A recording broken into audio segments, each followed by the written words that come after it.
Welcome back to the non-racist, non-sexist... Very sexy, but non-sexist. Very sexy and non-race. Non-race, non-nationality. I don't belong anywhere. Non-gender. I am half Chinese, half English, preference. half African, half Jamaican, half Indian. You're like 6 people. I am 6 people. Yeah, so we have fun, but we love everybody. Wow. Unless they're dickheads. Yeah. Some people are dickheads. No matter what colour or sex they are. Yeah. So, as long as people want to get on in the world, then that is awesome. What happened if you put all the dickheads into one country? You get America. Oh my god! Oh my god! Sorry, America. I didn't mean that. I've been to America plenty of times, for work and pleasure, and I only ever met one bird who was horrible to me. Everyone else was kind of like, have a nice day, and oh my god, what's her deal? She worked in a supermarket, and she was a checkout girl, just normal cashier. Yeah. And I said something like, "Oh, isn't it weird? You can see what everyone's having for dinner." Yeah. She was like, "No, and I don't think you're funny because you think you're funny because you're from English." And I was like, "Well, that's incorrect use of language." Yeah. That literally what she said. You think you're funny because you're from English. You should just like, is someone here looking after you? Are you okay? She might have been actually, but yeah, she was the only person I met in America that was horrible. Everyone else was this gun hums in. Oh. Just found that out. And his grenade is a guided missile. But you can guide. Do you ever play a game called, is it not Red Alert? It was... I love Red Alert. Red Alert's amazing. Yeah, not Red Alert. It's side-scrolling, it's Russian, arcade game. So if anyone knows, listening, if you are listening, side-scrolling arcade game where you play as Russian, it was kind of very Soviet-based. You started off with a knife, and then you ended up getting a gun. It's pretty good. It sounds like I swear they timed that out so well. Rings a bell. But that's also a lot of games where you start out with a knife, because I was thinking like Wolfenstein or Doom or something. Side-scroller. I played it on my Spectrum actually. Oh, nice. He's got his boomstick. Oh, he's got. See what his circle move does. You have to press something. Circle move. Yeah, that's his special move. Chainsaw. He just goes ape shit with a chainsaw. Whoa! Careful, you might be fucking yourself down there. Do you ever play, speaking of old games that you played when you was a kid, do you ever play Commander Keen? Commander Keen, no. It was like... Oh, yes! That's pretty good. Alright, we're about to get Paratrooper on, I think, if you hang around too long. Well, you weren't. That's when you saw. Damn it. Alright, I'm going to play this for a second. Anyway, Commander Keen was amazing. He basically he was a little kid who developed himself a spaceship because he was some kind of weird genius, and he was the only one who was aware that aliens were attacking the planet, they were arriving outside on a spaceship. So he had to go and fly up and then dismantle this spaceship. Otherwise, his family, the whole planet would die. That's a bit heavy. I know, and. This whole planet's going to die. Yeah, including his... he was mainly concerned about his family. It's up to a child to save the day. Yeah. What kind of fucking world are we living in? And the gameplay... I've got no ammo! No, you have to hold it down. Damn it, I'm paying no attention to this. That was the minigun guy. That was the Terminator guy. They found a right good little niche thing here where they can just make any character they want and then put bro in it somewhere and all of a sudden it's legally different. Yeah. Brogan Freeman. Yeah.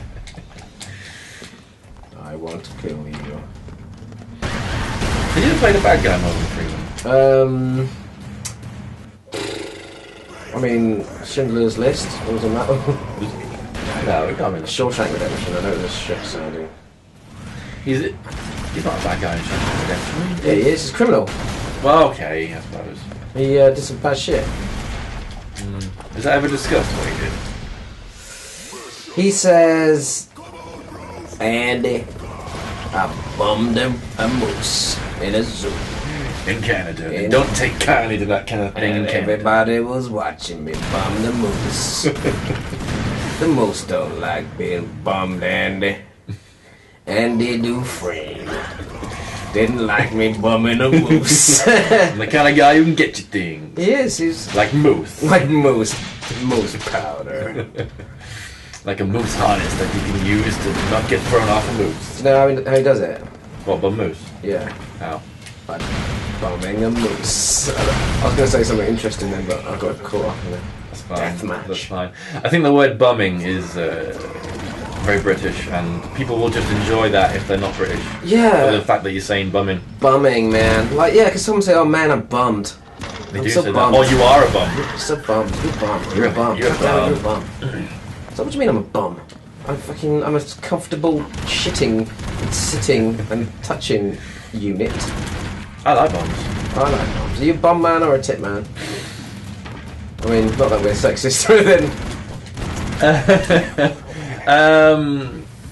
After personality, are you a bum man or a tit man? Physically speaking, I'm probably... No, metaphorically.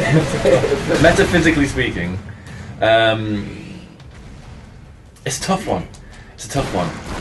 Like, this is for any teenage boys listening. If there's any teenage girls listening, same. You can be a bum man or a pecs man. Bum girl or a pecs girl, you know, it's not... You've actually got into something quite interesting there, because it's always interesting to find out what the opposite sex find attractive, because it's usually different to what the sex thinks the opposite sex will find attractive. Because, like, loads of guys really want abs and biceps and stuff like that, like, but when I've spoken to women about it, they're like, no, it's more about, like, the shape, like a broad guy. Like, it's genetic, isn't it? It's like to do someone with wide or arms, like... Well, women want... Genetically, a woman will want a man that can rescue her from tigers. Yeah, or scare off a gorilla. Yeah, and if you don't have broad shoulders, you're probably not going to be able to do it. But realistically, is if you've got loads of money, that's the trouble with Hong Kong. I don't know if you've been to Hong Kong? You haven't been to Hong Kong? No, I haven't been to Hong Kong. But I am half Chinese, and there are a lot of girls there. You're from Hong Kong? Yeah. Not mainland? No, not mainland. They're goddamn dog-eating freaks! But no, there's a lot of really super hot girls out there that end up with pretty ugly dudes, right? Not that I'm saying that it doesn't matter what you look like, but you know, they're really ugly. And it turns out that they're all rich, they've all got loads of money. It's a different culture thing, It isn't it? is, so you get some absolutely stunningly beautiful girls, aesthetically, you know, not about the personality. Well... with some absolute mingers of dudes. If you think about why we're used to thinking about women going for some kind of physically, like a guy with physical prowess, like you said, saving them from a tiger, saving them from like being able to fight for them, fight for the family, all that sort of stuff. That could just be like a more modern day extension to that, because they're going to have a comfortable life. They're not going to be struggling, you know. True. For this and And that. what would you say the modern day version of being scared of a tiger is? Having well, it's either having enough money to eat, or it's being able to buy those shoes you want. You know? Christian Louboutin. Would you rather buy a pair of Christian Louboutin shoes or be mauled to death by a tiger? Tough one, this. I don't know. Maybe Jimmy Choo, because he's got a fun name. Jimmy, you know, if you say Jimmy Choo, it's even nicer. Do you know what? Women like shoes, don't they? But I like shoes. I'm a trainer guy. Or sneakers, if you're listening to this in the United States of America. Wow, Mr. Andbro. Mr. Andbro. He get what does he do? He just punches. Ooh! And catches bullets. Maybe? Boom! Alright, you ready for some punching? Yeah. Punch. Oh, Miss Anderson is the best one so far. No one can defeat. He's the one. We should remake the Punch. We should reboot the Matrix, don't you? Wish they'd reboot the Matrix. Yeah. You know what? I kind of do. Good. Using modern technology. None of that With a woman. old-fashioned... Not with a woman. With Stephen Hawkins as Neo. Take the blue pill. My or name is the Neo. Red pill or the blue pill. What would it be though? Whoa! Whoa. I've gone full Terminator. Yes. Oh, I've understood the game mechanic. So the more people you save, the more characters you get. So when you die, you just turn into that dude without having to start again. Yeah, you do get extra lives. How many times have we played this? I killed him. Yes! I just ran through everyone. I was like, I'm sick of this level. At last. And a fine place to end this podcast. Very fine. Very fine, sir. Yes, very fine. So I hope you've Excellent learned work. some stuff, and I hope we've cleared up any issues of our masochistic, racist, sexist, shapist attitude. Because really, we love everyone. Everyone, especially if you're nice. Even more so. If you're nice. Can I spot my controller is attempting to flash red, white, and blue, and that's a great little touch. That's racist. It's nationalist from a different. It's the colonies. The colonies trying to get back at us. God, We need to go and take over America again. your pad is a Illegal alien. illegal alien. Something in New York. That, for the people who don't know, that's a song reference because that's an old song. Yeah, a song by a guy called Sting, Illegal Alien. Yeah. Well, that wasn't called. It's called Something in New York. an Englishman in New York. It's a good song. Oh, I'm an alien. I'm the legal alien. Next time on Game Noodles, See you later. we might sing some more songs. Maybe.